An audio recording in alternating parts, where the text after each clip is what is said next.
A single discovery can tear down a timeline we thought was set in stone. It forces experts to start entire chapters over. That's the power of archaeology.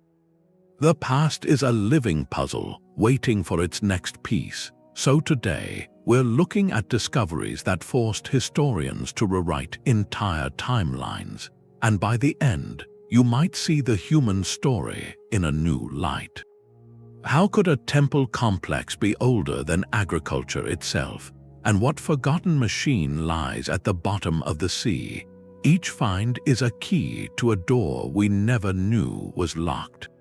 What part of our past do you think is still missing? We all learned that timeline in school. It felt like common sense, a ladder from simple to complex. But that orderly framework, it was a discovery or really an invention. In the 1800s, museums were filling up artifacts from everywhere. Scholars needed a system. They needed to organize it, so they proposed a universal sequence, the three-age system: stone, bronze, and iron, a clean progression. And it seemed to fit the evidence from Europe and the Near East. It was a brilliant tool. It brought order to a chaotic past, but it had a hidden cost. It assumed that all human societies everywhere followed this same single path. This path of technological advancement, and at the pace of this progress it could measure the sophistication of entire cultures. It created a powerful narrative, one that placed certain regions at the forefront and cast others as perpetual latecomers. This timeline became the canvas. The canvas on which all of human history was painted. But a canvas isn't the painting, it's just a foundation. And as new colors are found, the whole image can change. What happens when you find a vibrant blue in a section you'd only sketched in gray? That established chronology was a house of cards, built with the best evidence they had at the time. But so much of that evidence was fragmented, or worse, it was ignored. For decades, the framework felt solid, unshakable. It provided answers, and by doing that, it stopped us. It stopped us from asking the right questions. The real story of our past, it's not a straight line.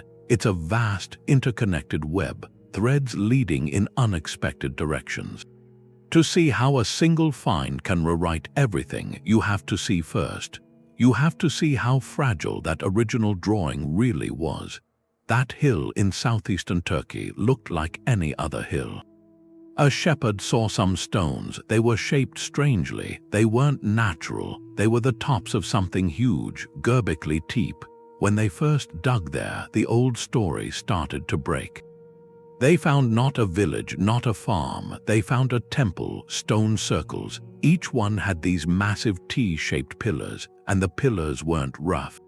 They were carved, masterfully carved, lions, foxes, scorpions, birds of prey, all with stunning detail, abstract symbols too, a whole symbolic language.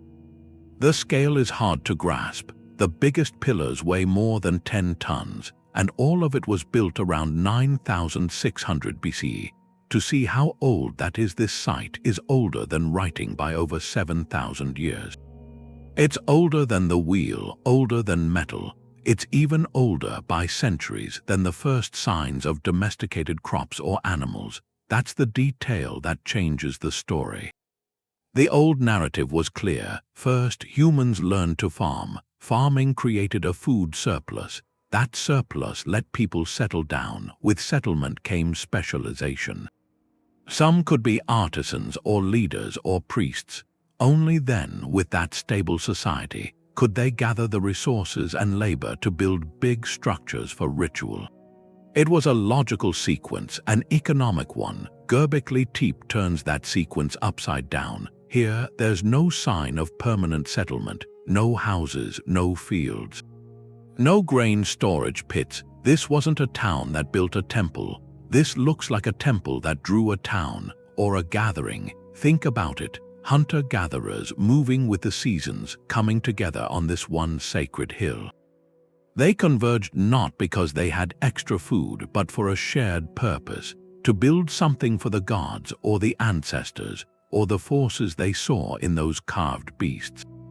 The labor would have been immense, quarrying those multi-ton pillars, transporting them probably with rollers and ropes over a distance, carving them with stone tools, setting them into precise circles that required coordination. It required a social order, it required skilled artisans, and it required feeding all those workers. That need to feed a large, temporary workforce for the project, as Klaus Schmidt suggested, that may have been the spark, the catalyst, the necessity to cultivate wild grasses more intensively, to manage herds, to create a reliable food supply for the next gathering. So agriculture, in this light, wasn't the cause of complex society. It may have been the consequence, the spiritual drive, the urge to build something monumental together, that forced the innovation in how people fed themselves. It shifts the whole foundation. It puts the human capacity for symbolic thought, for shared belief and collective ritual, right at the start of civilization. Before cities, before empires, before farms, there was a circle of stones on a hill calling people together, and that call changed everything. Göbekli Tepe changed the start of the story. But then something else came along and changed the middle of it. This came from the Mediterranean, from deep underwater. In 1901, sponge divers were working near the Greek island of Antikythera. They found a Roman shipwreck. They brought up statues, pottery, and they brought up this lump. It was bronze and wood all corroded together. It looked like nothing. Like junk, it sat in a museum storage room for years. Nobody knew what it was. Eventually, researchers took a closer look. They used X-rays, then later, much more advanced 3D scanning. And what they found inside that lump, it was like a shockwave through history. It was a machine of incredible complexity, tiny bronze gears interlocking. Dozens of them stacked in layers. The teeth were cut with perfect triangular precision. It had dials on the front and back with writing in ancient Greek. This was the Antikythera Mechanism, and it was old, from around the 2nd century BCE. That's more than 2,000 years ago. This wasn't just a sundial. It was an astronomical calculator, a bronze computer you operated by hand. You'd turn a handle and it would model the sun and the moon moving through the constellations. It showed the phases of the moon. It could predict eclipses, solar and lunar, probably with a little warning dial. Some think it even tracked the cycles of the planets. All 5 they knew about. The precision of the gearing, the math built into it, it's staggering. A historian, Derek de Solla Price, said finding this was like finding a jet engine in King Tut's tomb. And that's about right. That's the scale of it, because the timeline we had said machines like this didn't exist in the ancient world. We thought the height of their technology was the watermill or a basic gear. Real mechanical sophistication, we believed, that only started in Europe around the 1300s. With the great clocks, the Antikythera Mechanism shows that timeline is wrong. By over 1,500 years, this one object makes us rethink everything about Hellenistic science. It wasn't just theory, it was applied, it was mechanical genius. A device this complex means there was a whole workshop tradition behind it. Craftsmen, mathematicians, a lineage of people who could design and build these things. And then almost all of that knowledge disappeared. The mechanism is a lone survivor, a single page from a huge library of technical knowledge that's gone. Its existence points to a different path of technology, a path that got interrupted, was forgotten, and had to be rediscovered more than 1,000 years later.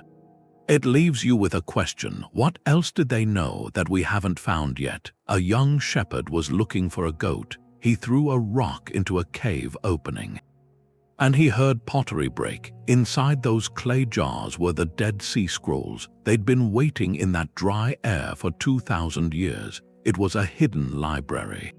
That discovery started a search. More caves were explored, more jars were found, more scrolls. In the end, there were tens of thousands of fragments.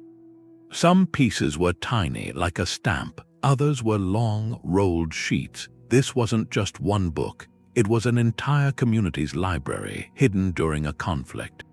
And it held two kinds of treasure. First, copies of biblical books. Almost every book of the Hebrew Bible was there. Genesis, Isaiah, the Psalms, but then there were other writings. Community rules, interpretations of scripture, hymns, prayers, texts no one had ever seen. That second group was just as revolutionary. Before 1947, our oldest complete Hebrew Bibles were from the 10th century. The Middle Ages, the Dead Sea Scrolls were copied between the 3rd century BCE and the 1st century CE. They were over 1,000 years older. It was like having only a translation of an old letter and then finding the author's original draft. For scholars, it was a time machine. They could compare their medieval texts with texts that were ancient even in Jesus' time, and what they found was variation. Diversity. In the book of Isaiah, the scrolls had a version very similar to the one we know, that showed careful copying over a huge span of time. But in other books, like Jeremiah or Samuel, the scrolls had different versions. Shorter ones, longer ones, passages in a different order. Scholars like Jezza Vermes helped explain this. It showed a Judaism in the Second Temple period that was vibrant. Argumentative, many groups were reading the same stories but debating their meaning, sometimes even their wording. The text was alive, still growing. The idea of one official, unchangeable Bible that came later.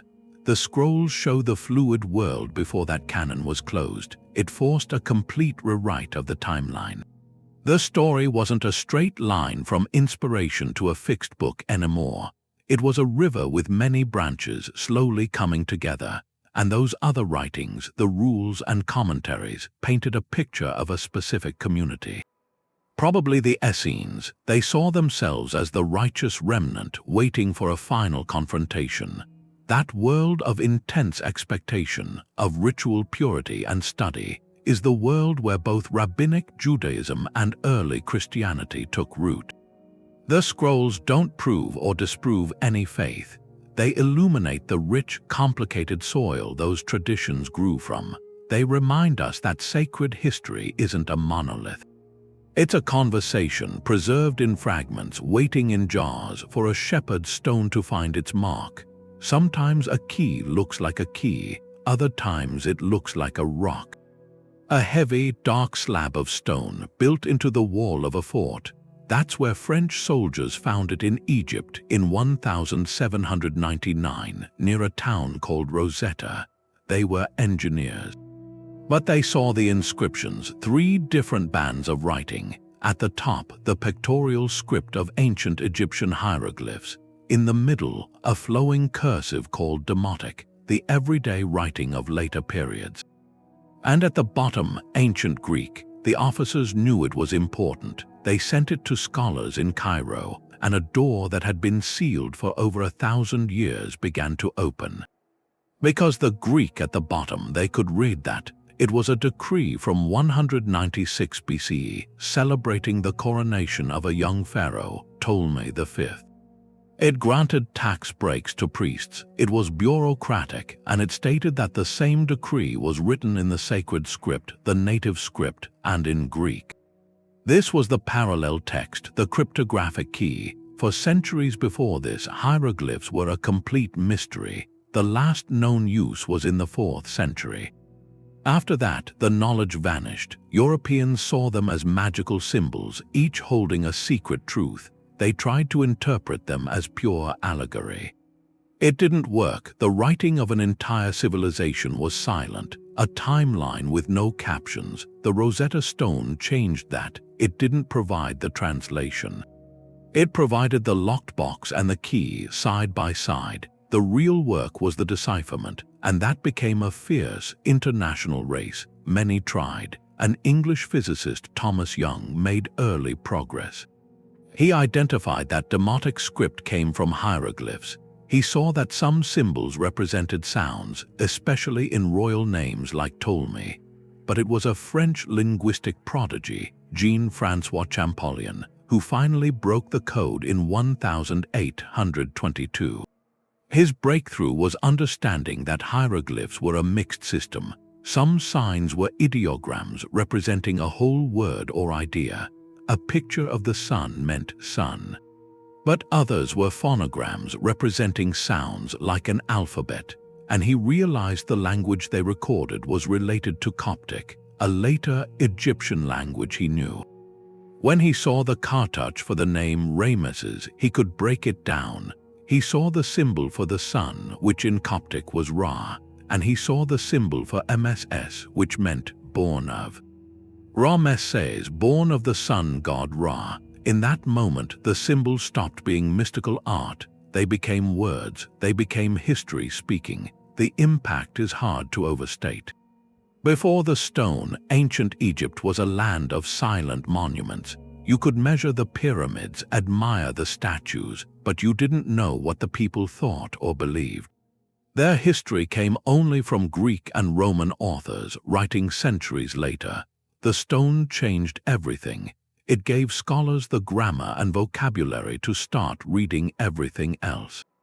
Tomb inscriptions, temple walls, papyri, love poems, medical texts, legal disputes. The entire civilization snapped into focus. We learned their kings' names in their own words.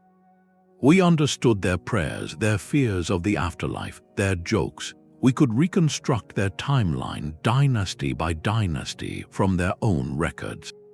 It rewrote archaeology itself. It proved that an artifact without a text is an object without a story, and a text without a translation is a story you cannot hear. The Rosetta Stone showed that to truly know a past culture, you must learn its language. It gave the blueprint for deciphering other lost scripts, cuneiform Mayan glyphs. It taught that sometimes the most world-altering discovery isn't a golden treasure or a lost city. It's a dictionary, carved in stone, left in a wall, waiting for the right mind to see the pattern. The Rosetta Stone gave us the words, but the voice came from a tomb that was still sealed. The Valley of the Kings kept its secrets for 3,000 years. By the 1920s, most thought it was empty. Every royal tomb had been found and looted long before. Howard Carter thought there was one left. His patron was Lord Carnarvon. They dug for 6 seasons. They found almost nothing. The money was almost gone. Then, in November 1922, his workers found a step cut right into the rock. It led to a door. The door was still sealed with the stamps of the necropolis. Carter made a small hole. He held up a candle. He waited for his eyes to adjust.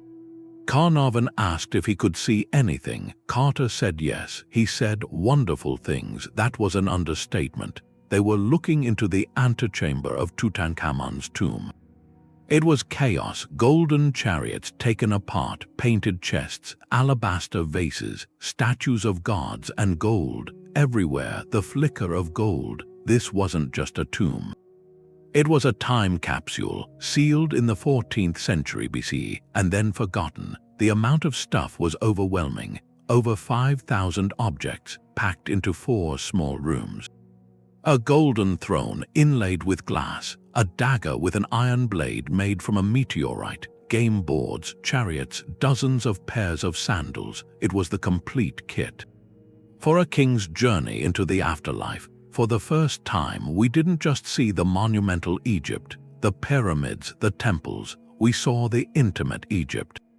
A boy's folding stool, a child-sized bow, linen gloves, cosmetic jars. This was the material reality of a pharaoh's life and his death. The gold masks were breathtaking. But the ordinary objects were just as revolutionary. They humanized him. He was just a name on a list before. Tutankhamun wasn't a great conqueror. He was a minor king. He died around 18 or 19. His significance wasn't his rule. It was his tomb, because his tomb was so small, so hastily finished, and it was buried under debris from later tombs. The looters missed it. That accident gave us a pristine benchmark, a control sample. Every other royal tomb had been stripped bare. We could only imagine their splendor.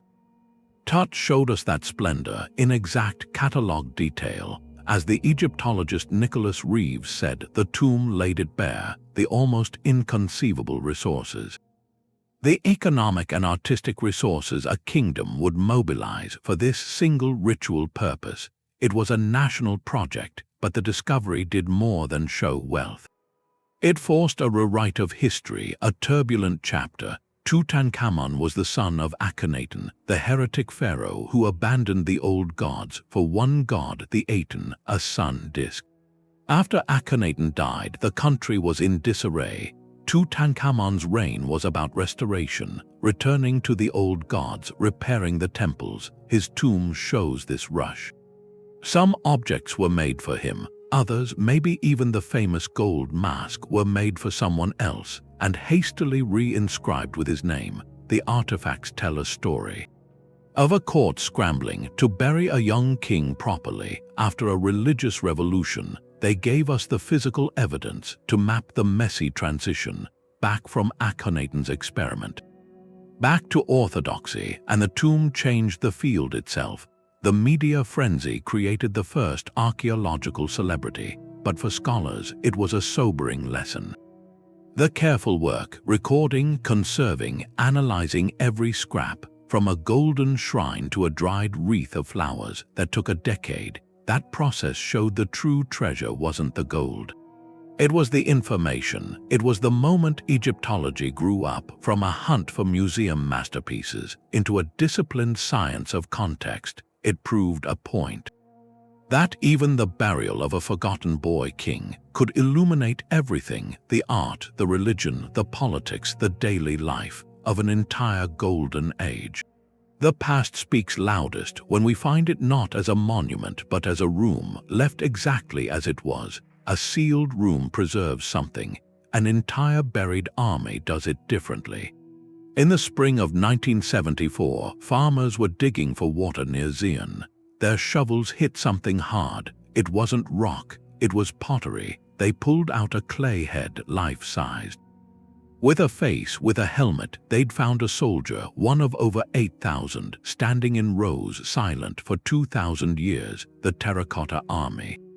The imperial guard for the tomb of Qin Shi Huang, the first emperor. The scale is hard to grasp. It's not one statue. It's a complete military formation underground.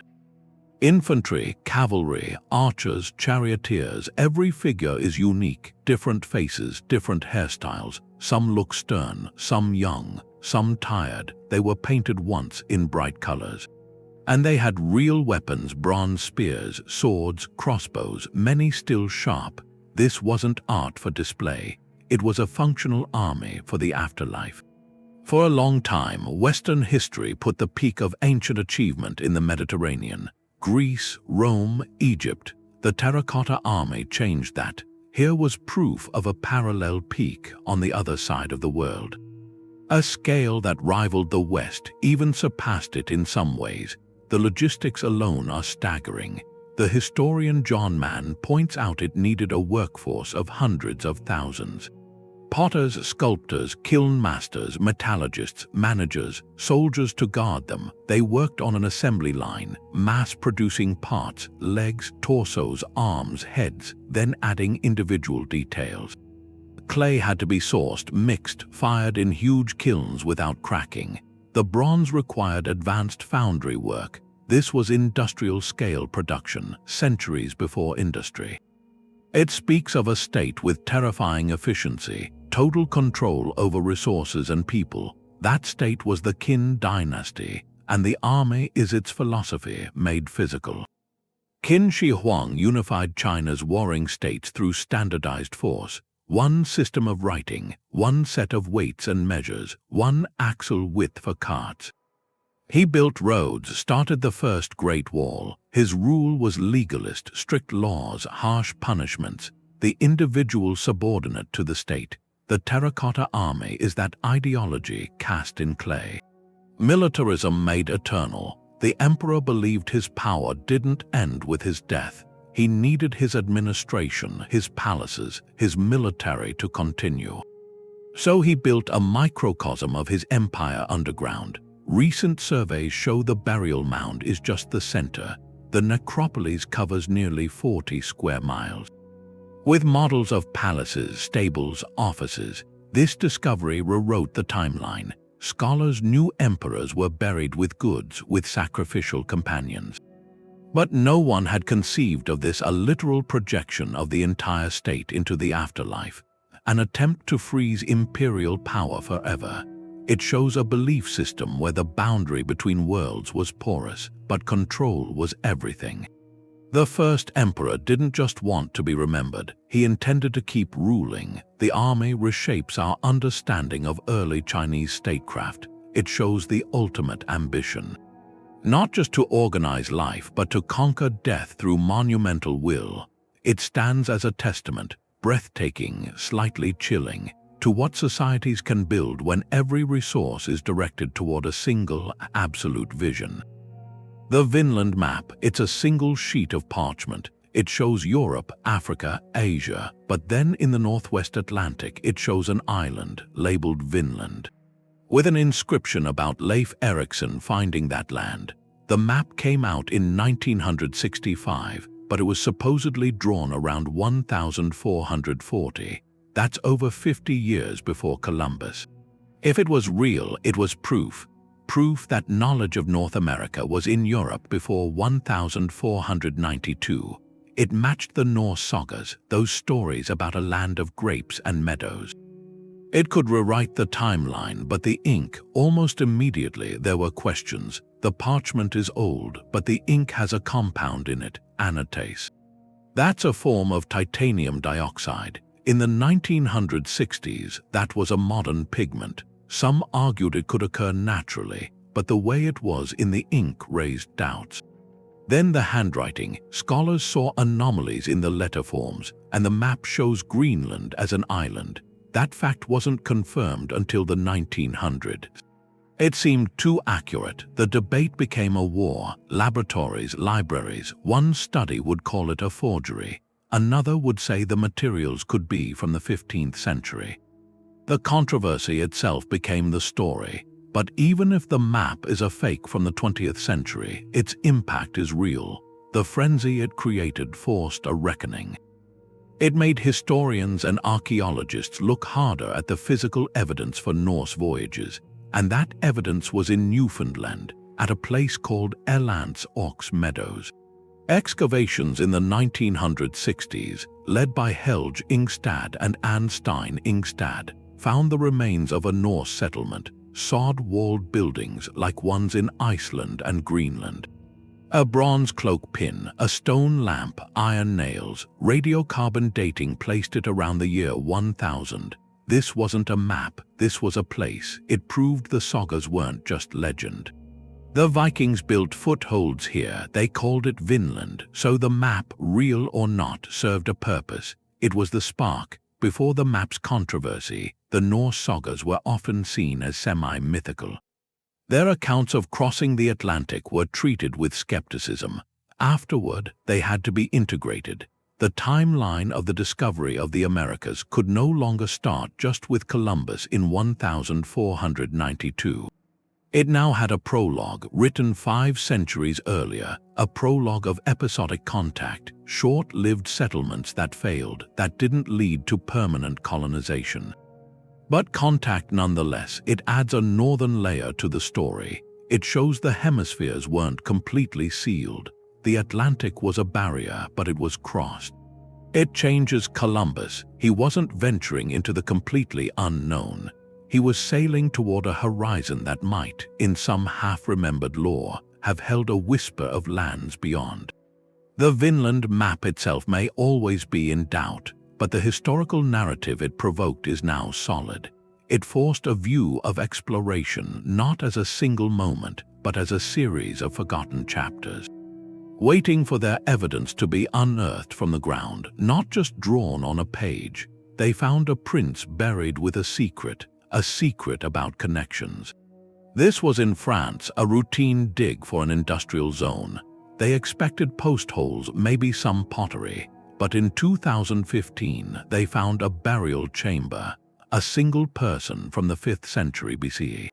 That's when this part of Europe was thought to be just separate Celtic tribes. The grave goods were incredible, a solid gold torque, a decorated dagger, and then a huge bronze cauldron almost 4 feet wide. Around its rim was the Greek god Dionysus with all his revelers, and next to it imported things.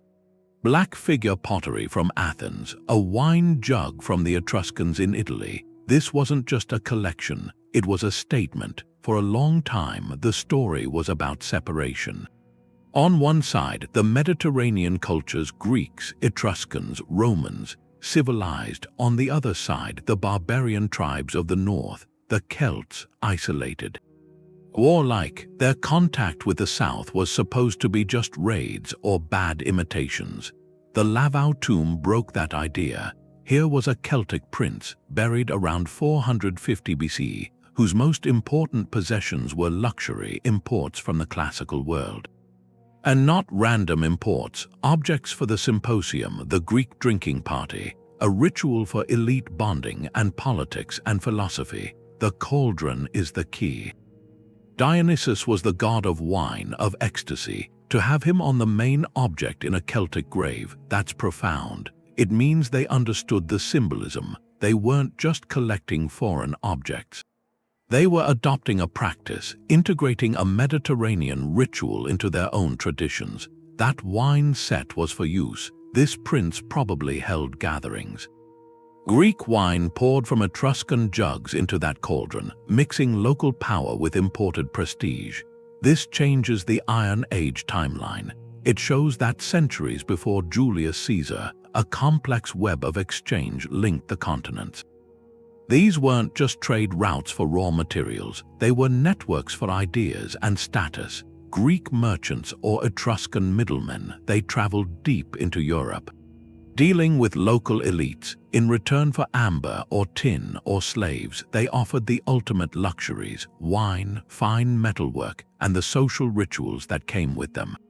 The Celtic elite weren't passive, they were active participants, discerning. They used these exotic goods to build their own power, to create social hierarchies, to connect themselves to a wider, sophisticated world.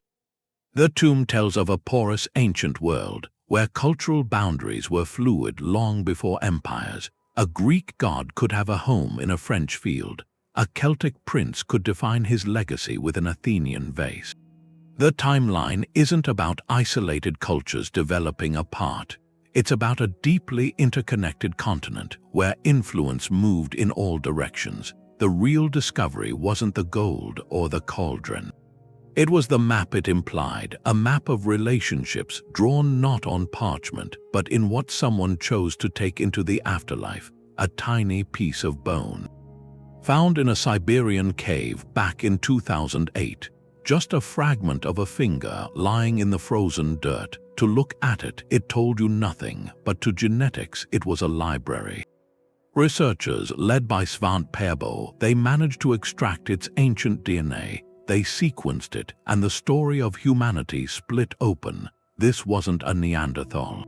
It wasn't a modern human either. It was something new, a sister species. They called them the Denisovans after Denisova Cave, a ghost lineage suddenly made real.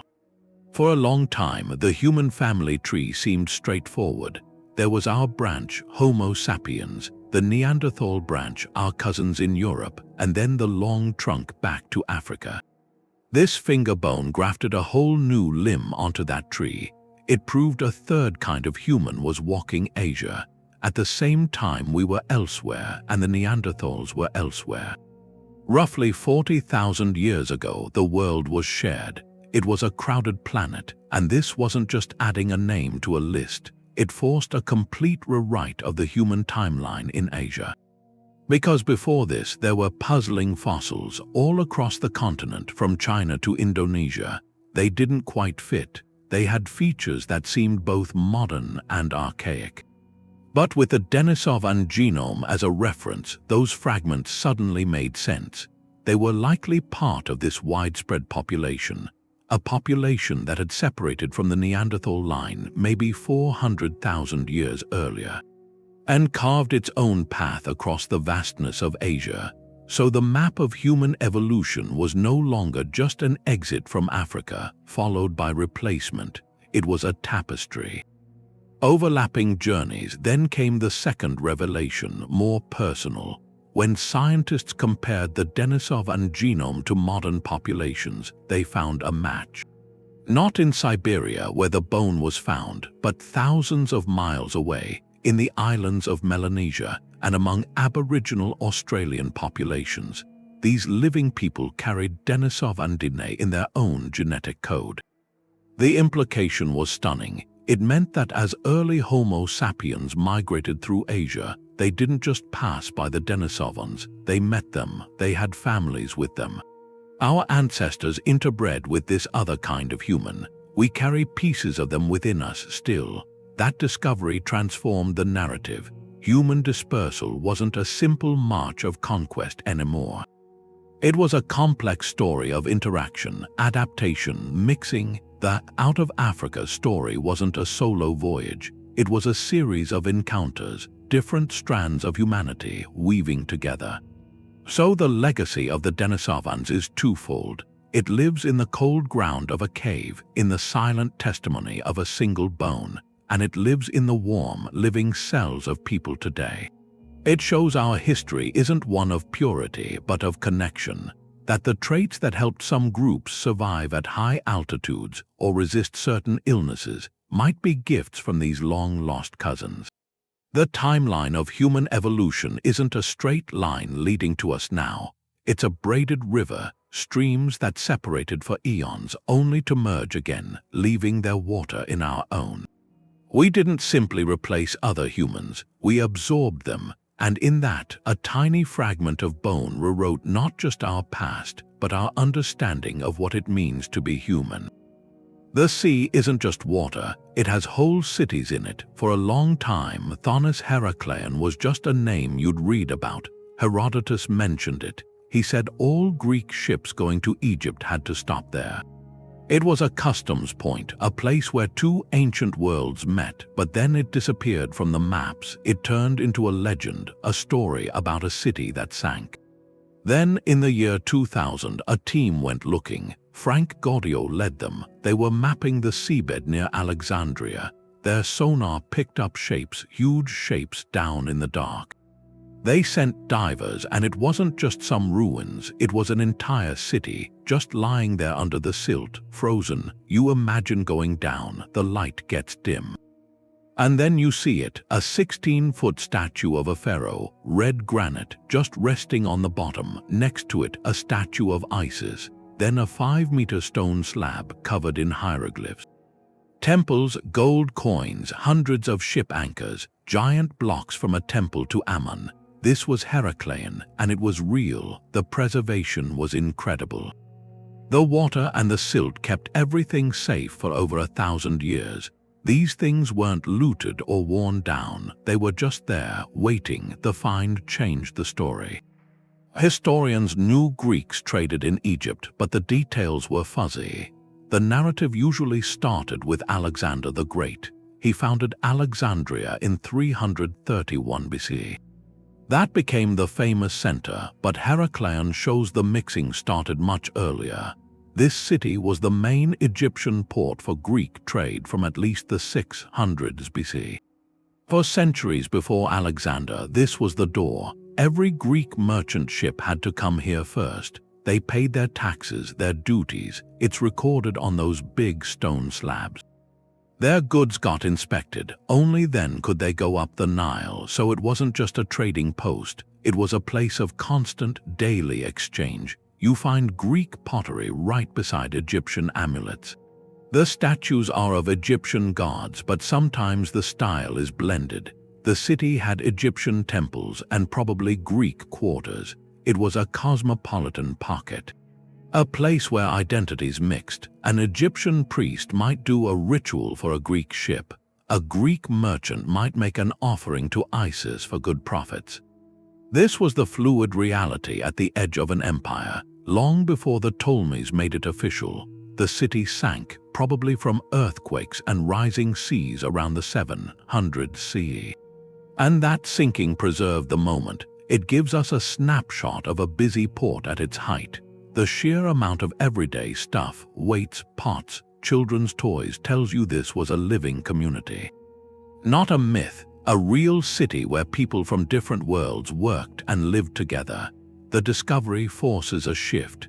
It shows the ancient Mediterranean economy wasn't just land routes or a couple famous ports. It was a dense network of maritime hubs. Cities like Heracleion were the vital nodes, where wealth moved and ideas crossed and cultures blended, long before the history books said they could. The timeline of that connection now has a deeper foundation, a wetter one, built not on land but on a seafloor, holding its secrets until we finally looked. The desert floor has this language, but it's meant for the sky. For centuries, the Nazca Desert in Peru kept that secret. If you were walking across it, the ground was just flat, stony plain. There were these shallow grooves, but from above, it's a masterpiece. A hummingbird with wings wider than a jetliner, a spider over 150 feet long, a monkey with a spiraling tail, and these perfect triangles and trapezoids that stretch for miles, pointing toward mountains or water sources. These are the Nazca Lines. They're not just drawings, they're geoglyphs, massive designs made by removing the dark surface stones to show the lighter earth underneath. They've survived over 2,000 years because of the region's unique, windless climate. But their existence makes us rewrite what we thought we knew about ancient South America. For a long time, the story of the Andes was simplified into this march toward the Inca Empire. The cultures before were seen as precursors, less complex. The Nazca Lines shatter that. They were created by a people flourishing from around 500 BC to 500 CE. Here was a society without a written language we can read, without the wheel, without any means of flight, that conceived of and executed art on a scale you can only really see from the air. The logistics are staggering. To create a single, straight line miles long across rough terrain requires sophisticated surveying. They likely used simple stakes and ropes, aligning them with celestial bodies or landmarks on the horizon with incredible precision. That points to a deep knowledge of geometry and astronomy, knowledge passed down orally through practice. The purpose has sparked endless theories, alien runways, astronomical calendars. The most compelling explanations are about their relationship with the environment. Water was the most precious resource in the desert. Many lines lead directly to sources of underground water. The animal figures, the hummingbird, the whale, the spider, are often connected to fertility and water in Andean cosmology, so the geoglyphs were likely part of a vast ritual landscape. Not meant for daily human viewing, but for the deities and mountain spirits believed to control the rains. The lines were ceremonial pathways, walked by priests during rituals to plead for water. The figures were offerings, prayers made visible to the gods looking down. This rewrites the timeline. It shows that centuries before the Inca built Machu Picchu, Andean cultures had achieved a profound level of communal organization and symbolic thought. Creating and maintaining these lines required a coordinated society. People had to agree on the designs, dedicate labor to construction and preservation, and adhere to a shared belief system that gave the lines their power. It was a collective project spanning generations, a testament to a cultural continuity we're only beginning to grasp. The Nazca Lines challenge us to see innovation not just in technology, but in vision. A society's sophistication isn't measured solely by its monuments of stone, but by the grandeur of its ideas, etched not in books, but into the skin of the earth, waiting for the right perspective to reveal their meaning. A ship was buried in a field in England. In 1939, as the war was coming, archaeologists at Sutton who were working, they found these rivets in the soil in rows. They traced the shape. The wood was gone, but the impression was there.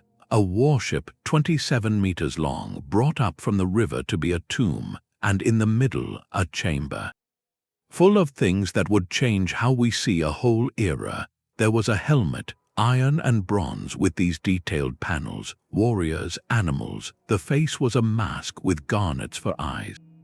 A heavy gold belt buckle with incredible patterns, purse lids covered in garnet cloisonné, silver bowls from Byzantium, coins from Frankish Europe.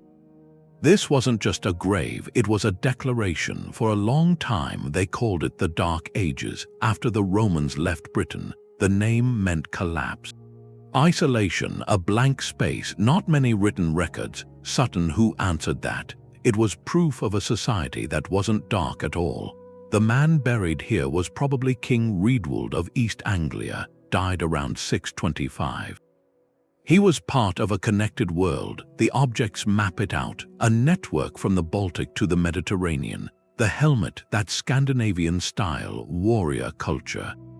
The Byzantine silver, that's contact with the Roman East. The goldwork, the skill of it, it matched anything being made anywhere.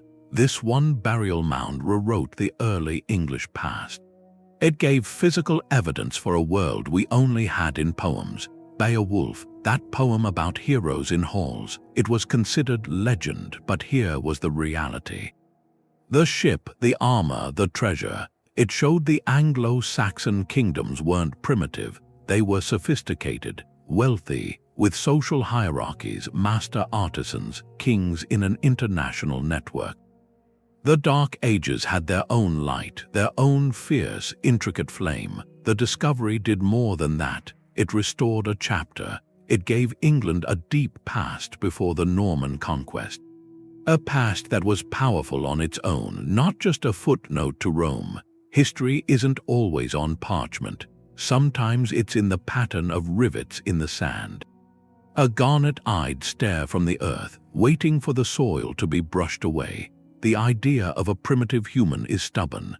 It says our ancestors were simple, that they were only about survival. But then, in 1879, in northern Spain, that idea ended. An amateur archaeologist, Marcelino Sanz de Sochuola, was exploring a cave on his land. Altamira, he'd been there before, found bones, stone tools. This time his daughter Maria came along. He was looking at the ground. She looked up. The ceiling was low. And in the lamplight she saw them, bison, a whole herd, painted in red and black. They seemed to breathe, to move across the rock. They were masterful. Full of life, with shading that made them three-dimensional. Sochuola published his findings. The reaction was immediate. The scientific establishment dismissed him. They said the paintings were too sophisticated, too beautiful. They couldn't be prehistoric. They accused him of fraud, said he hired a modern artist. The leading experts who'd never been to the cave declared it impossible. Their timeline couldn't handle it. Paleolithic humans, in their view, were crude brutes.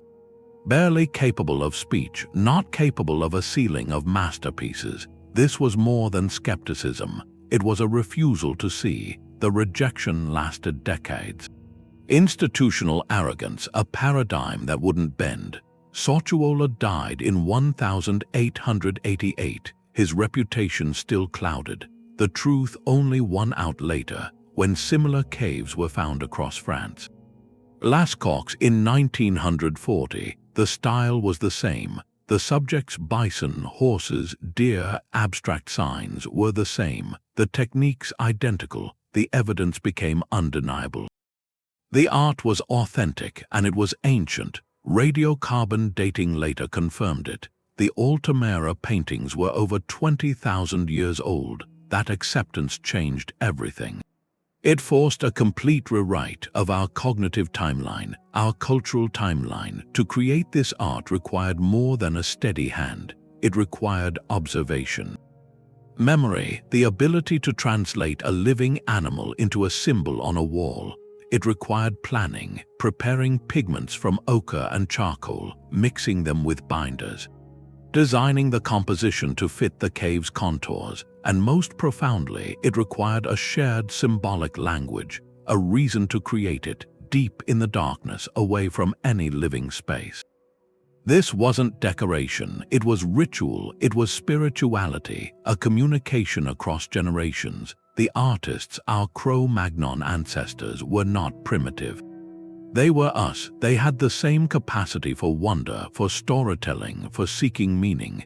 The cave was their sanctuary, their cathedral. The animals they painted were central to their myths, their hunts, their survival. In painting them, they were trying to capture their essence, to ensure their return, to honor their power. This discovery did more than push back the date of art. It redefined what it means to be human. Creativity and symbolic thought aren't late additions. They're not products of agriculture and leisure. They are foundational. They are as ancient as our species' success. The timeline of human progress isn't a slow climb from brutality to enlightenment. It's a story that begins tens of thousands of years ago, with someone holding a lamp to a wall and choosing to make it beautiful. The first chapter of our history isn't written in stone tools. It's painted in the dark, waiting for a child's eyes to finally see it. A sponge diver named Mehmet Sakir saw something strange off the coast of Turkey. This was in 1982. He was at a depth of over 50 meters, and he saw these metal ingots stacked like cookies. He had found a ship that sank around 1300 BC at the height of the Late Bronze Age. Archaeologists excavated the site for the next decade. What they brought up wasn't just treasure, it was a complete inventory, an inventory of an entire world system. The variety was staggering: 10 tons of raw copper. These were the oxhide-shaped ingots from Cyprus, ingots of tin, likely from Afghanistan or Central Asia. Together, that's the raw material for bronze, the lifeblood of the age. There was a ton of terebinth resin in cannonite jars, a fragrant substance for incense and perfume. African ebony logs, ivory from elephants and hippopotamuses, gold jewelry from Egypt, a scarab with the name of Nefertiti, Baltic amber beads from the North Sea, glass ingots in cobalt blue and lavender, Mycenaean pottery, Cypriot tools, cannonite daggers, a single gold chalice. This wasn't a royal tomb, it was a working merchant vessel. Its cargo was its purpose, a floating marketplace, a microcosm of a planet already connected. The ship itself was likely Canaanite or Cypriot, but its itinerary touched every major power. It carried gifts for kings, raw materials for palace workshops. Each item traces a line on a map of astonishing reach. Egyptian gold went north. Baltic amber went south. Cypriot copper went east and west. This was globalization. Over 3,000 years ago, for historians, the Uluburun wreck forced a rewrite. A rewrite of the economic timeline. The old narrative placed complex international trade with the Phoenicians a few centuries later, but here was proof. Proof of a sophisticated, interdependent network that predated them entirely. The Great Bronze Age kingdoms, Egypt, the Hittites, Mycenaean Greece, Mesopotamia, the Levant, they weren't isolated fortresses. They were nodes in a web. Their palaces were economic engines, coordinating the flow of these vital goods across vast distances. They were interdependent. Egypt needed that tin for bronze for its armies. Mycenaean elites coveted that amber and ivory for their status. The entire system relied on stability, on safe sea lanes, on diplomatic agreements between powers. That's what makes the wreck's timing so poignant. It sank around 1300 BC. Within a century, this entire interconnected world would shatter. What historians call the Late Bronze Age collapse. Palaces burned, cities were abandoned, writing systems vanished, the Dark Ages fell. The Uluburun Shipwreck, in its silent completeness, offers a clue to that fragility. This vessel, with its unimaginably valuable cargo, represents the very height of the system. but its loss on the seabed also symbolizes its vulnerability. These kingdoms had grown so specialized, so reliant on long-distance trade, for essentials and luxuries alike, that the network itself became a point of failure. Disrupt the shipping, interrupt the tin supply, and the whole intricate structure could tremble. So this is more than a sunken treasure, it's a lesson from the deep. A lesson about interconnectedness, how it brings magnificent prosperity and profound risk. The past whispers from the hold of that ship. It shows our modern globalized world is not the first.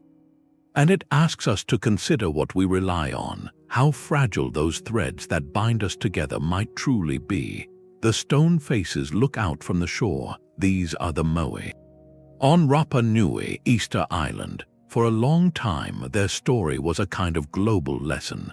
A society that built these huge statues and cut down every last tree to do it. That led to ruin, collapse. It was a simple story about hitting environmental limits, a timeline of self-destruction, but that story was wrong. Recent archaeology has taken that apart.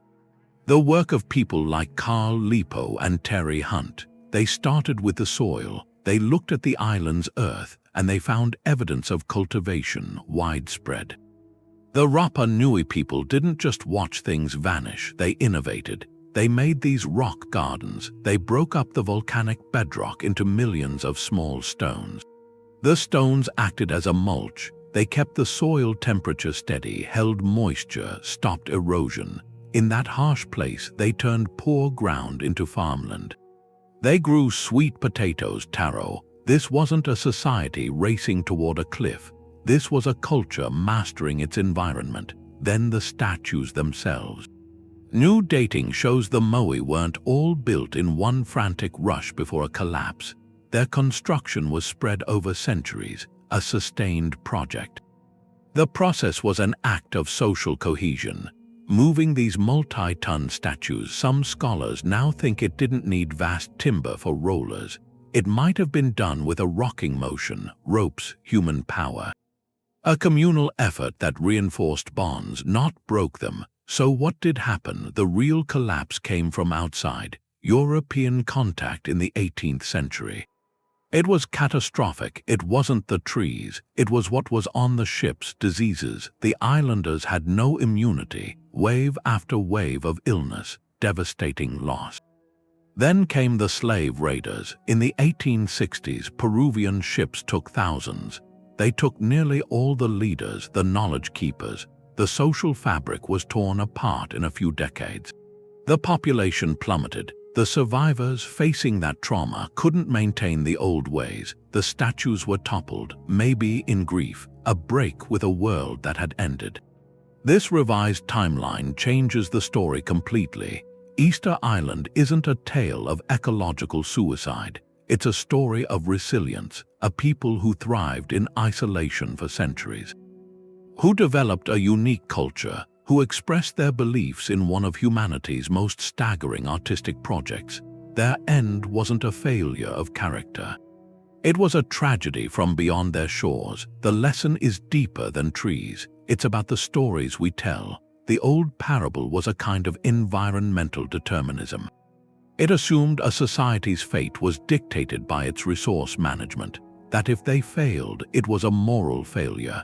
The new evidence asks us to listen to the ground. To let the archaeology speak. The Rapa Nui people weren't reckless, they were resourceful. Their legacy isn't a warning, it's adaptation. Those silent stone faces now tell a different story. Not hubris, enduring human creativity against the odds. The story of a great flood appears in cultures everywhere. For a long time in the West, the earliest version we knew was from the Book of Genesis. It was seen as a unique story, a kind of revelation, that changed in a ruin in what's now Iraq. In the 1840s, an explorer named Austin Henry Layard was digging into these mounds. They hid the ancient Assyrian capital, Nineveh. He wasn't just after statues. He found a room, then more rooms. They weren't filled with gold, they were filled with clay. Thousands of inscribed clay tablets, fragments, over 30,000 of them. This was the royal library of King Ashurbanipal, assembled in the 7th century BCE. Ashurbanipal wasn't just a conqueror, he was a scholar king, obsessed with knowledge. He sent scribes across his empire to collect every text they could find. Medical texts, legal codes, astronomical records, prayers, literature. His library was an attempt to gather the entire intellectual heritage of Mesopotamia into one place. And he succeeded. Then it was buried when his empire fell. For decades, these tablets sat in the British Museum, untranslated. The cuneiform script was still being deciphered. Then, in 1872, a curator named George Smith was sorting through fragments. He was looking at a broken tablet, piecing together the lines.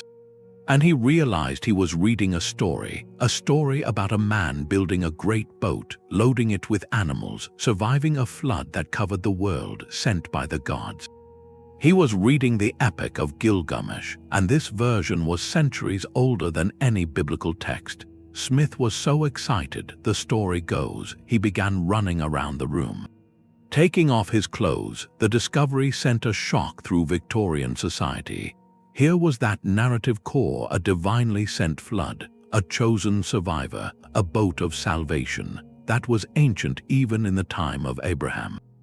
This one library forced a complete rewrite of the timeline. Before its discovery, the intellectual history of the ancient world seemed to flow from Greece and Rome. The Hebrew Bible stood apart. The Library of Ashurbanipal revealed a deep bedrock beneath it all. Mesopotamian civilization, with its Sumerian and Akkadian layers, was shown to be the true wellspring. The Gilgamesh epic wasn't just a story. It was a complex exploration of friendship, the fear of death, the desire for legacy. It showed that the great themes, love, loss, mortality, the quest for meaning, were being worked out in sophisticated poetry over 1,000 years before Homer. The flood narrative was just the most startling parallel. The library held other texts, the Enuma Elish, the Babylonian creation epic. It presented a cosmic struggle that influenced later mythologies. Lists of omens, medical texts, they showed a vast, systematic attempt to understand the world. This wasn't primitive superstition. It was a coherent worldview. A tradition of scholarship and storytelling that spanned millennia. The discovery grounded myth in a new historical context. It showed that biblical stories didn't emerge in a vacuum. They were part of a vibrant, ancient conversation across the Near East, absorbing and transforming older motifs. Ashurbanipal's library did more than push back a date. It created a new foundational layer for human thought. It proved that the urge to explain our place in the cosmos, to record our stories and laws, to seek knowledge for its own sake, is one of humanity's oldest impulses. The king wanted his name to live forever through his conquests. Ironically, he achieved immortality not through his wars but through his librarianship. By saving the words of his civilization from oblivion, he gave us all a much longer, deeper past. The timeline of literature no longer begins with the Greeks. It begins with the imprint of a stylus in wet clay, in a library built for a king, waiting in the dark for 30 centuries to speak again. The library at Nineveh kept the names of kings and their stories. But there's another civilization, one that left no king's name behind. That's the Indus Valley. In the 1920s, they started digging at Harappa and Mohenjo-Daro. And what they found wasn't like Egypt or Mesopotamia at all. This was a huge Bronze Age culture across Pakistan and northwest India from about 3,300 to 1,300 BCE. The cities were planned, streets in grids like blocks. Houses had indoor bathrooms with drains that carried the waste out. There were large public baths like the Great Bath at Mohenjo-Daro, built with brick sealed with bitumen to hold water. And they found standardized weights and measures, the same ones, all over the region. That points to a unified system for trade. The level of organization was incredible. But with all that complexity, something was missing. They didn't find grand palaces or massive temples for a single god-king, no giant statues of warrior rulers, no monumental tombs filled with gold. The biggest structures were for civic life, the baths, the granaries, the raised citadels. That absence forced a change in how we see early states. The model had been that complex society needed a powerful central ruler, a pharaoh, a lugul, someone to command labor and project divine authority. The Indus Valley seems to have worked on a different principle. It suggests an alternative. Maybe their complexity was more collective, more focused on trade, on craftsmanship, on shared civic ritual than on glorifying one person. The uniformity of their bricks, their weights, their seals across that vast area, it points to a shared cultural identity, an economic network, possibly maintained by merchants or priests or guilds, not a dynastic throne. It was an ancient urban experiment, uniquely organized, strikingly egalitarian in its lack of royal display, and that makes the silence deeper. Their script on thousands of small seals is still undeciphered. We can't hear their laws or their myths or their names. Their decline around 1300 BCE is just as mysterious. Was it climate change, rivers shifting? A breakdown of those trade networks? We don't know. The Indus Valley stands as a quiet challenge, a reminder that the path to civilization might have had many routes. Some may have chosen the collective good over the cult of the individual. Its planned streets and clean water whisper of a different kind of power, one that built for the many, and left no king to take the credit. A field in Staffordshire, there was a secret in it. A man with a metal detector got a signal, a faint one. He dug, and he found gold, but not coins. These were pieces, broken, twisted things, shards of metal in the dirt. That was the Staffordshire Hoard, over 4,600 fragments. Almost all of it was military gear, the decorative fittings from sword hilts, intricate gold mounts from shields, cheek pieces from helmets with animal patterns etched into them. Silver gilt strips, these were the things that made a warrior's identity. This wasn't a king's treasury, it was a collection of trophies from the battlefield. Spoils from conflicts gathered up and then buried, sometime in the 7th or 8th century. This find changes the political map of early England. Our histories from that time, they list kings, they list battles from chronicles written later, names like Penda of Mercia, Oswald of Northumbria. The wars are noted. But the texture of it all was missing. The Hoard gives us that texture. It's visceral. It's the physical aftermath of the struggle, when kingdoms like Mercia, Northumbria, Wessex were fighting. A brutal contest for supremacy. The scale of it suggests not one battle, but many. It represents a system, a warrior aristocracy. Their status, their wealth, it was built on combat. Success in combat. When you defeated an enemy war band, you didn't just take land. You took their arms, their weapons. The sword wasn't just a tool, it was a symbol of lineage, of oath, of personal power. To strip the gold from your enemy's sword hilt was to take a piece of his honor. These fragments were the currency of prestige. So why bury it? That's the question. One theory is a ritual deposit, an offering to the gods of war or to the soil itself, thanks for victory or a plea for future success. Another theory is hidden wealth, buried for safekeeping by a warlord or a smith, someone who never came back for it. Either way, the act of breaking these objects is telling. They were made unusable, taken out of circulation. This was wealth that couldn't be worn, couldn't be wielded. It was a sacrifice. The Hoard pushes us past the dry timelines of kings to see the century for what it was, an age of relentless small-scale warfare, a patchwork of loyalties and sudden violence. The economy was in part an economy of raid and tribute. Those glittering fragments in the soil are the direct evidence of that system. They show the dark, turbulent reality behind the names in the chronicles. This wasn't the ordered world of Rome, and it wasn't the consolidated kingdoms that would come later. It was a forge, a violent, creative, desperate forge, where the identity of England was being hammered out, one shattered sword hilt at a time. The gold in that field isn't just treasure, it's condensed conflict. A silent, gleaming testimony to the price of building a kingdom. They were just a name in the margins, a footnote in the Bible, the Hittites, listed as one of the tribes in Canaan. For centuries, that was it, a minor people. Then, in the early 1900s, archaeologists started digging at a place in central Turkey, Boğazkale.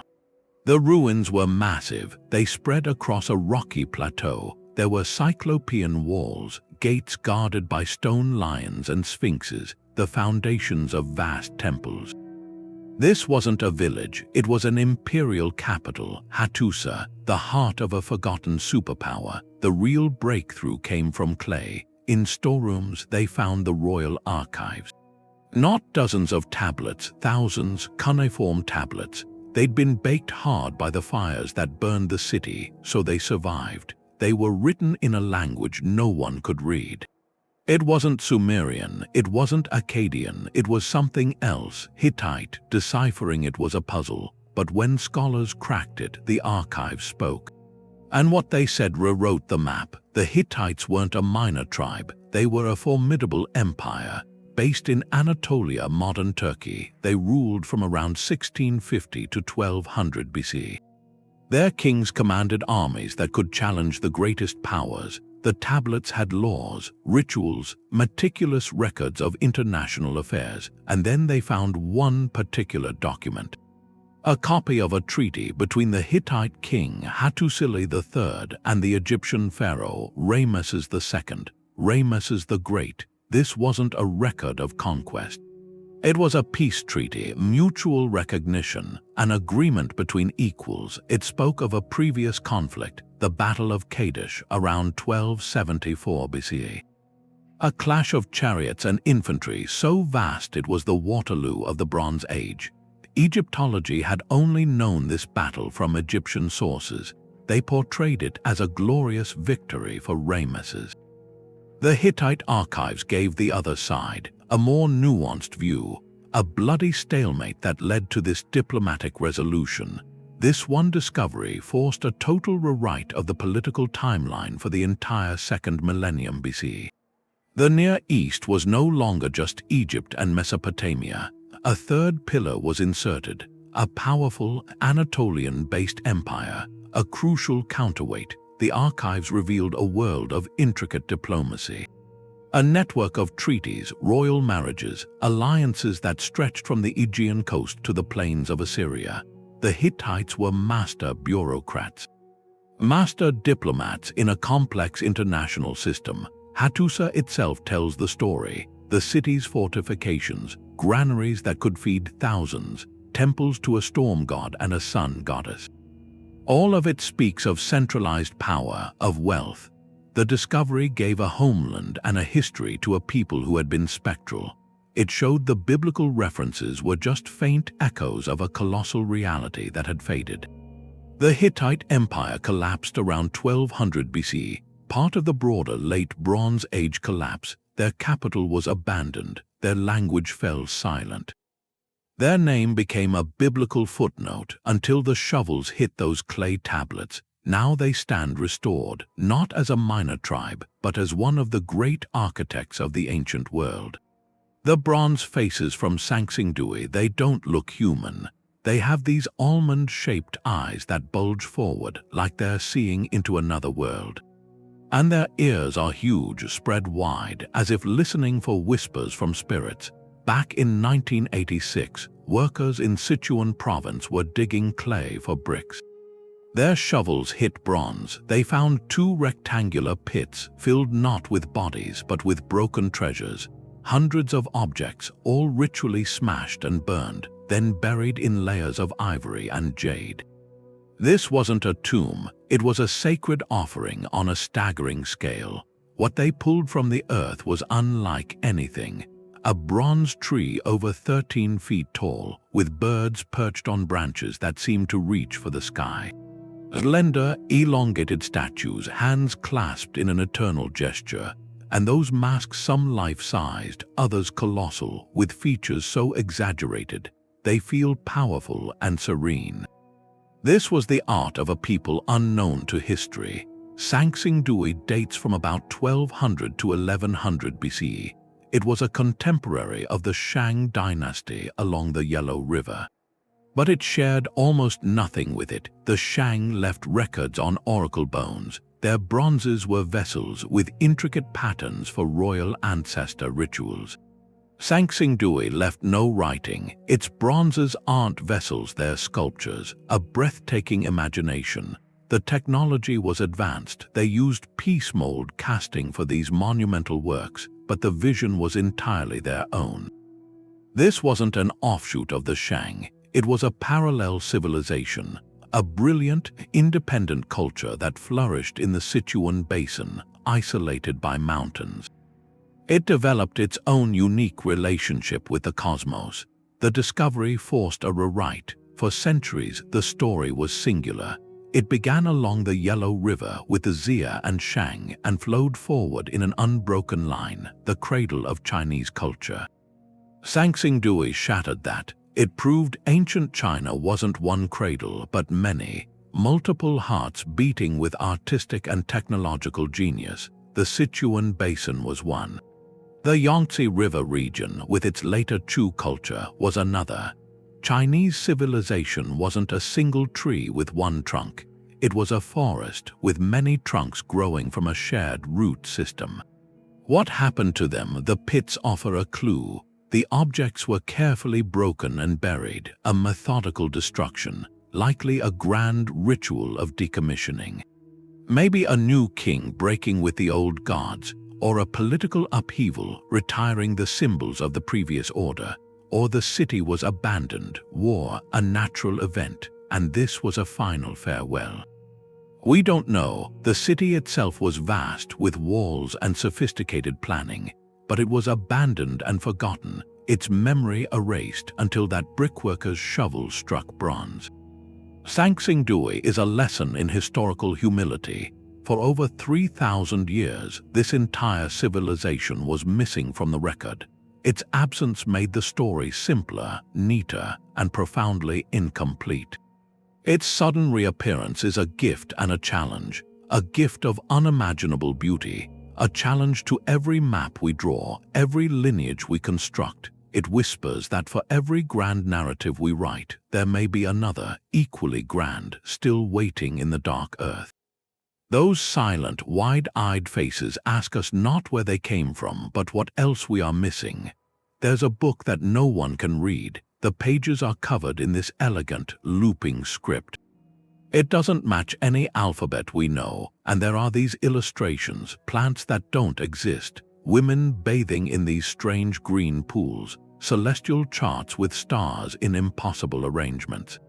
That's the Voynich Manuscript. It was rediscovered in 1912 by a rare book dealer, Wilfrid Voynich, but it was already old.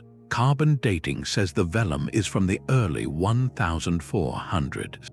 For over a century now, the best cryptographers, linguists, historians, they've all tried to break its code, and they've all failed. This isn't something dug from a tomb. It's archaeology of the mind, a single artifact that shows the limits of what we can understand. It forces a kind of rewrite, not of events, but of an assumption. We believe that with enough evidence, enough context, enough analysis, we can decode the past. We can translate its languages, interpret its symbols, reconstruct its thoughts. The Voynich Manuscript is a permanent counterargument. Its illustrations are meticulous. They suggest a coherent logic. The herbal section shows roots, leaves, flowers with care. But the plants are fantastical composites. The astronomical section has these zodiac-like symbols in intricate, radiating diagrams. There are pages that look like recipes, with stars next to certain paragraphs. That detail implies it was meant to convey real information to someone, but to whom, for what purpose? Theories range from scholarly to sensational. Some said it was a lost language, maybe a constructed one. Others argued it was an extremely complex cipher, secret alchemical knowledge disguised. There's been the suggestion it was an elaborate medieval hoax, made to defraud a wealthy patron, but statistical analysis of the text shows patterns, word lengths, repetitions, structural features that feel organic, not random. That complexity makes a simple hoax seem less likely. It points to a system of thought that's now entirely foreign, and this is where it rewrites our timeline. We're comfortable with gaps in our knowledge about battles or kings. We're less comfortable with the idea that an entire system of knowledge could vanish. A complete intellectual edifice gone without a single key. The manuscript suggests the medieval world, or a niche within it, contained schools of thought. Botanical classifications, cosmological models that were never absorbed into the mainstream. They flourished in isolation and then were lost, leaving only this cryptic summary behind. It's a reminder of the fragility of knowledge. The Library of Ashurbanipal was burned, but we can read its tablets. The Mayan glyphs were silent until we found the key. The Voynich Manuscript offers no key. It may never offer one. It exists in a state of perfect mystery, challenging the notion that all historical evidence is decodable. It adds a layer of humility. We have to accept that some voices from history whisper in a tongue we'll never learn. Some gardens of thought bloomed and faded, leaving only this ghostly, indecipherable seed catalogue behind. So its value may not be in the information it contains, but in the question it poses. How much of the human past is not just buried, but truly beyond our reach? For a long time, the story about the Amazon was pretty straightforward. It was this untouched wilderness, a place where only small, nomadic groups could really live. The idea was that the environment was too difficult, that it prevented larger, more complex societies from forming. The great civilizations were somewhere else. The Inca in the Andes, the Maya and the Aztecs in Mesoamerica.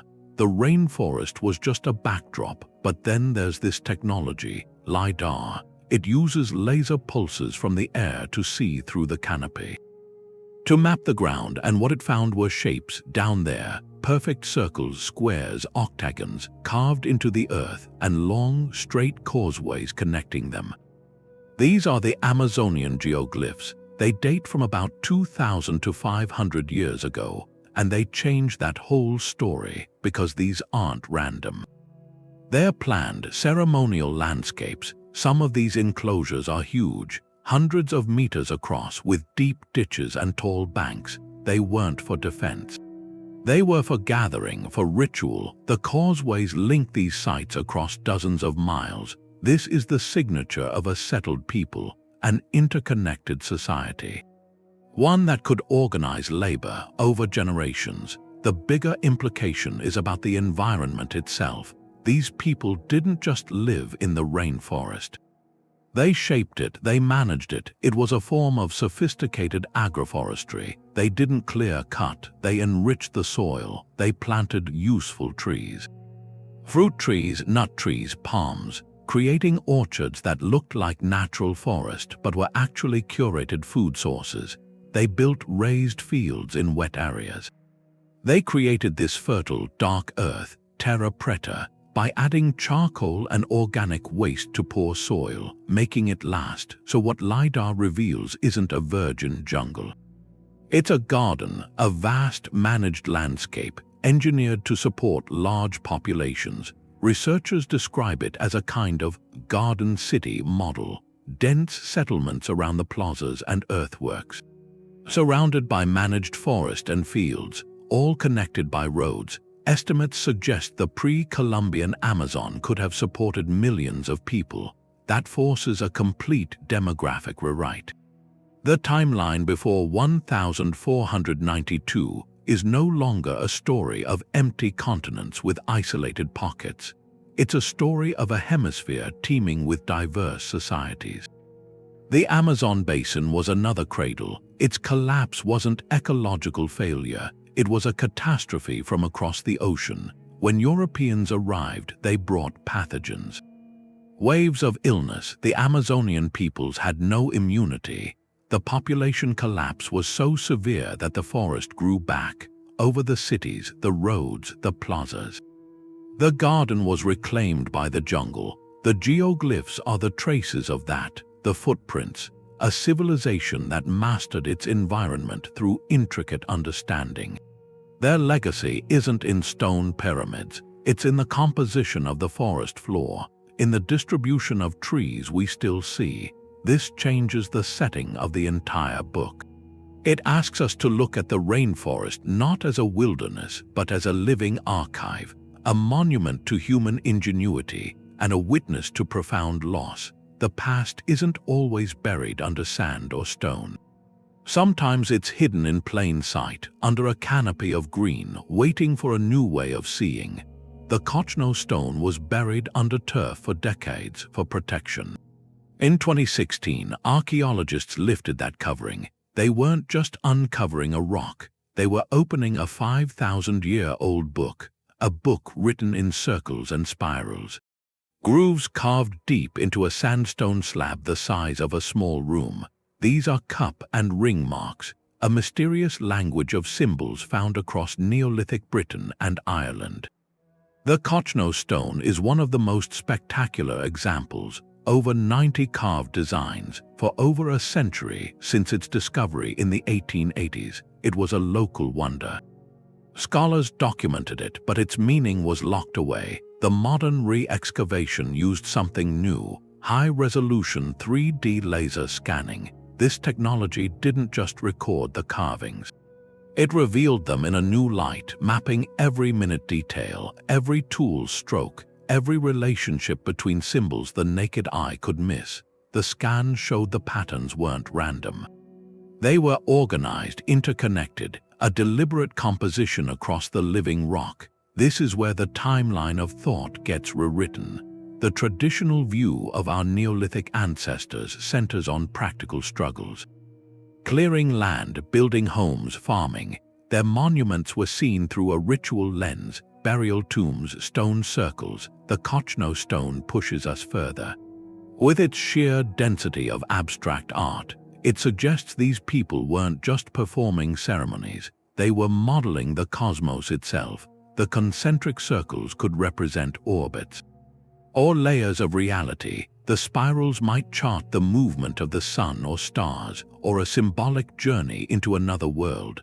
The geometric networks could map the spiritual landscape, connecting places of power, the heavens, and the underworld.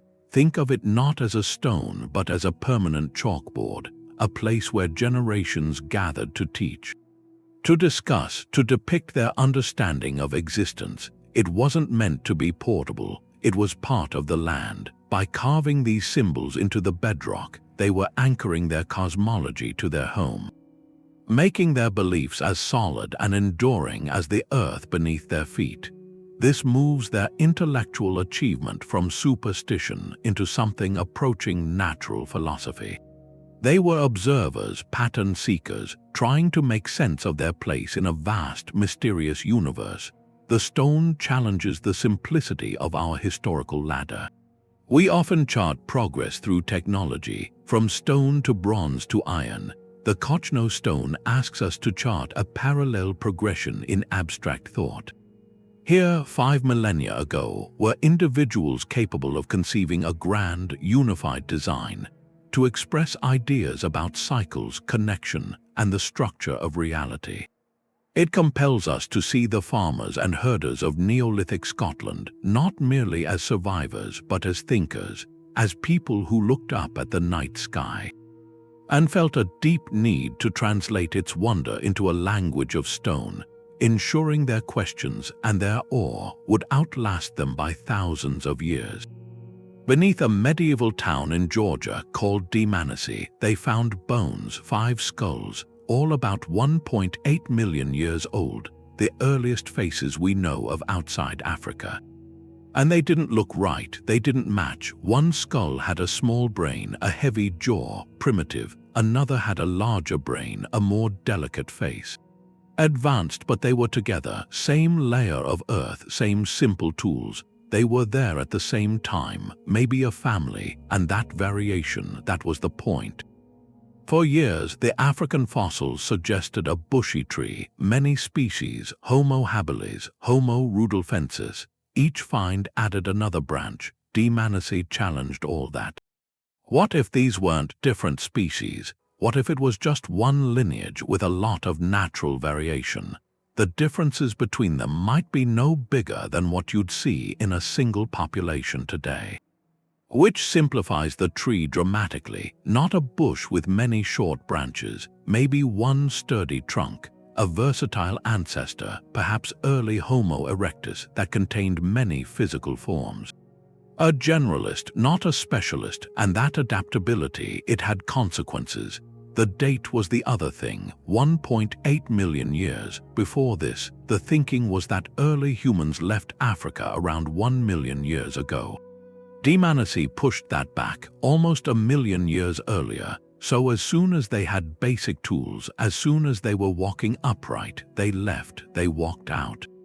Into the Levant, into Eurasia, with brains half our size, with simple technology. They just went, and that rewrites the timeline in two ways. First, the how might be simpler.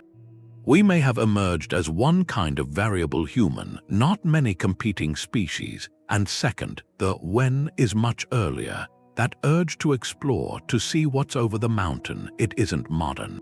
It's ancient, it's in the foundation. Those 5 faces from Georgia, they're like passports, stamped with a date that opens a huge, empty chapter in the story of how we got everywhere. Out in the desert, beside a temple, they found a fleet, buried. At Abydos, that's the sacred ground for Egypt's first kings, archaeologists came across 14 wooden boats. They were in these long, narrow graves, lined with mud brick. This was about 5,000 years ago, the pre-dynastic period, right when the first pharaohs were pulling the land together. And the boats are incredible, made from thick cedar planks, all joined with rope lashings. They're not models, they're full-sized, each one close to 60 feet long. But they show no sign of ever being in water, no oarlocks, no seats, nowhere. They were built for something else. They're solar barks, ritual vessels.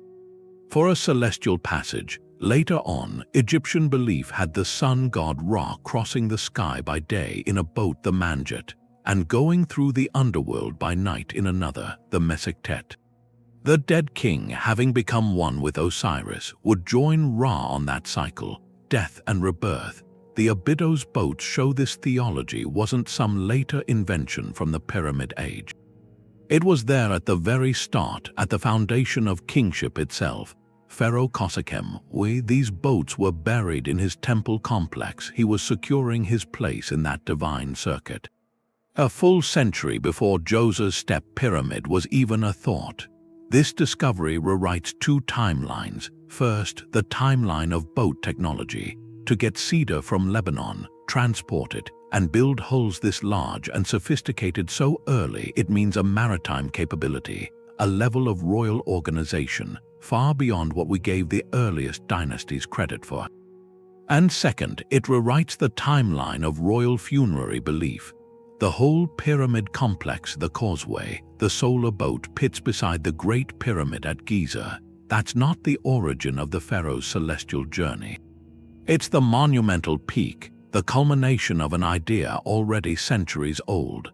The Abydos fleet is the prototype, the first physical form of a belief that would drive Egyptian civilization for 3,000 years, that the king doesn't just go into the earth. He ascends to join the sun. These boats are a bridge between the tangible and the intangible. You can see the tool marks on the cedar, the precise lashings holding the planks. It's a material object built with immense skill, and yet its whole purpose was spiritual, an act of faith made from wood. A colossal investment driven not by economics or war, but by a vision of cosmic order. The king's role was to maintain the balance of the universe. His journey with Ra was essential to that. By ensuring his passage, the state was ensuring the sun would rise. The Nile would flood, life would continue, so these silent boats in the desert stand there more than an archaeological find. They're a key to understanding the Egyptian mind at its dawn. A culture that, from the very beginning, saw no separation between the physical world and the divine. The state's wealth and labor went toward securing a metaphysical reality.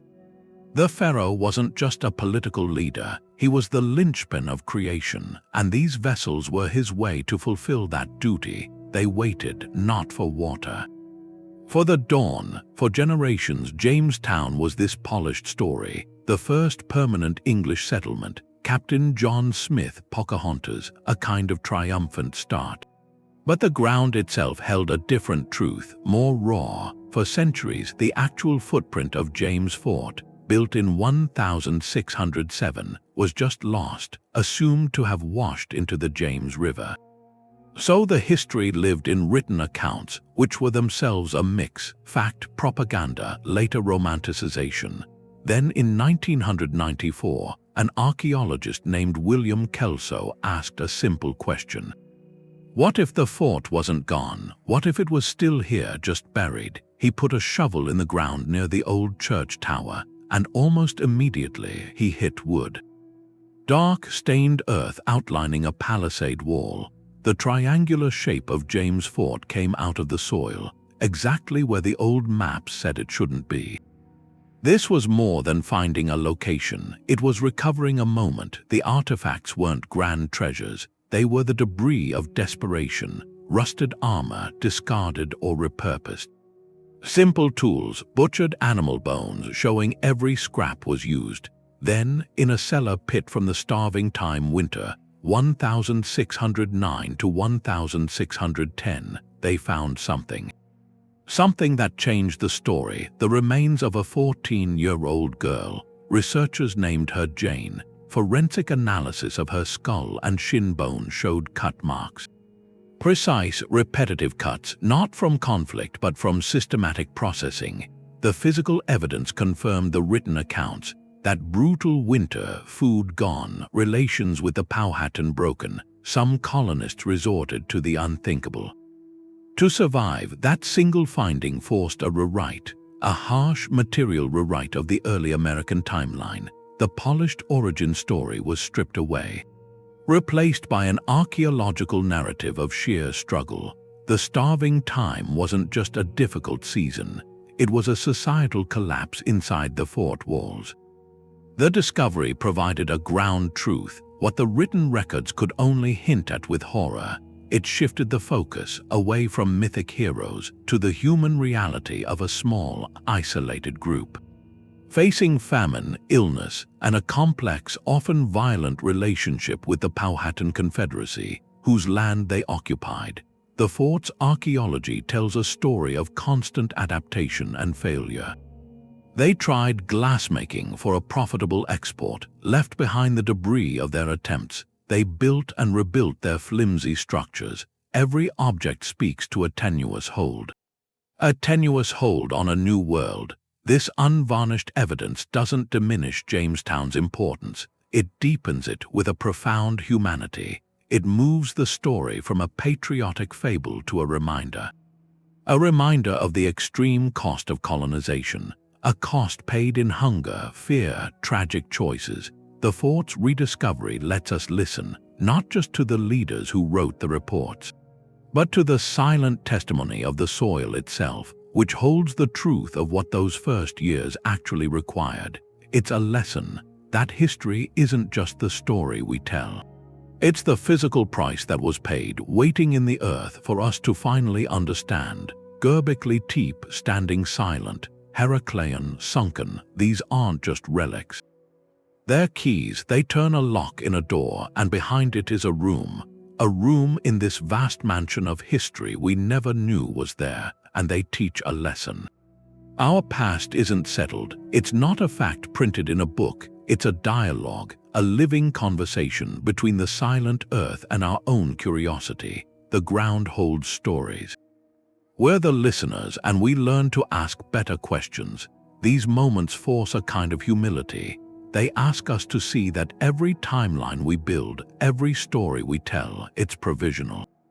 It's the best map we have, but a map isn't the territory. One artifact, a new scanning tech, a different reading of a symbol, any of that can redraw the borders. Overnight, the history we learned yesterday becomes the starting point for a deeper truth tomorrow. That's the real gift here. It's not about finding answers that end things. It's about finding clues that start a better conversation. A clay tablet from a burned library, the impression of a ship in sand, a genetic whisper in a piece of bone. Each one is an invitation to see the human story not as a straight line, but as a tapestry, woven with threads of innovation and adaptation, connection and isolation. Spiritual yearning and practical genius, so you hold onto that possibility. The next great rewrite of history is always just beneath the surface, in an unexcavated field. In a forgotten cave, in the lines of a manuscript we can't yet read, it waits for a sharp eye or a patient hand, a new technology, or a simple question no one thought to ask.